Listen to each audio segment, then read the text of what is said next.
nililinis talaga natin maigi yung mga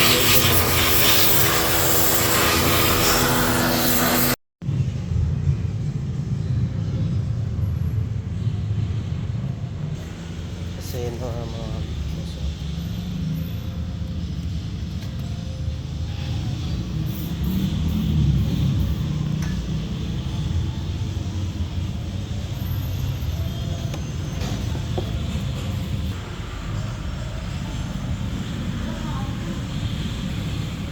okay. Ayan na, nilinisan na nga natin. Sinasalpak na natin isa-isa yung pati cover ng timing din. At yung panilinisan natin kaya lang may mga kumayod na itim. Okay mga idol, dahil i-change oil lang natin natin, tapos papalitan natin ng mga fluid. Ngayong bago kami mo, i-drain ko na muna yung langis ni boss para talagang tulon-tulo. Okay, gagamit tayo ng size 17. Check natin yung oil ni boss kung gaano kaitim ngayon para pagka-change oil, makikita natin. Talagang ano na rin, laki na rin ng kulang.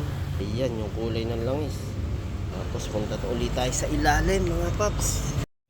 Okay mga idol, kung gusto nyo talagang masimot minsan, gabi pa lang patulo nyo na yung langis, sobrang itim na rin. Para bukas tatakpan natin, sabay change oil na yun, sobrang itim mga idol.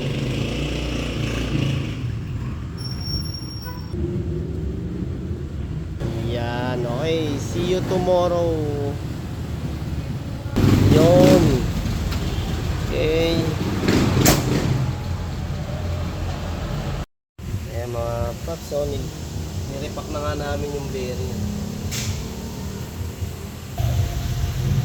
Ayan, nagre-repack po tayo ng bearing pag talagang mga 20,000 kilometers. Yan, kailangan po natin linisin ulit, tapos palitan ng grasa para hindi naman masira agad yung bearing, tsaka hindi imingay. Tapos lilinisin na nga po natin itong combustion.